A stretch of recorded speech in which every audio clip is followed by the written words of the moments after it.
Eu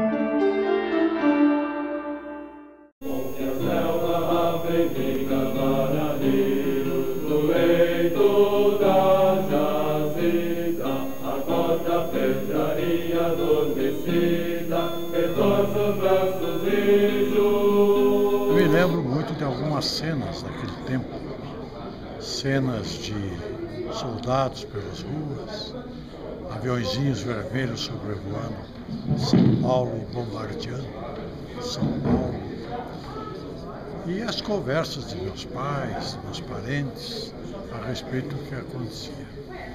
Só fui realmente entender e dar valor a essa revolução mais tarde, quando, como professor de História, eu pude estudar profundamente o que aconteceu por aqui. E pude ver, como ainda hoje vejo, que ela tem uma lição muito forte, que precisa sempre ser relembrada.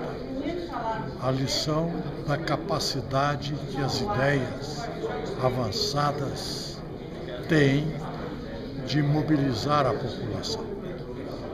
32 tinha a ideia da Constituição e realmente a economia de São Paulo, que já estava bastante debilitada pela crise de 29 do café, continuou afundando exatamente porque o governo central criava todas as dificuldades para o empresariado deste Estado. Isto levou o Estado ao desespero, e o desespero gerou a Revolução. Com alguns atos de barbaridade, como o fuzilamento daqueles 4 jovens estudantes na Praça da República, o MMDC, com isto e mais algumas ações desordenadas de tropas que apoiavam a ditadura, São Paulo se mobilizou para a Revolução. E acabou, 3 meses depois, por reconhecer a sua derrota.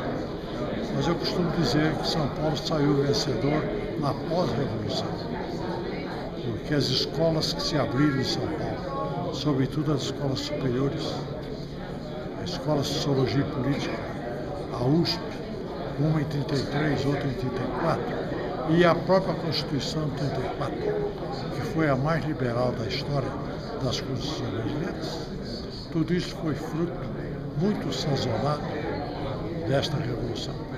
Eu costumo dizer o seguinte: a Revolução Paulista de 32 foi a única da história do Brasil em que os seus promotores perderam a guerra, mas ganharam a paz.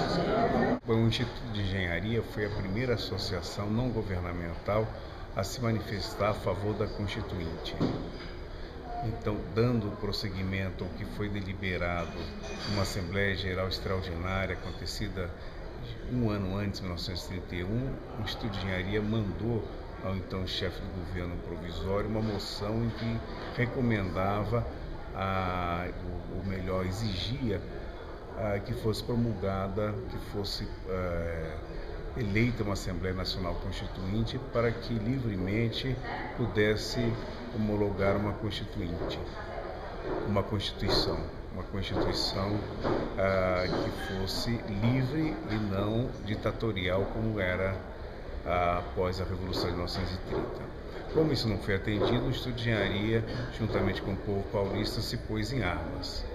Imediatamente acorreram ao Instituto de Engenharia uma série de engenheiros, mais de 700 engenheiros, auxiliares de engenheiros, que não tinham, que estavam dispostos a lutar pela Revolução.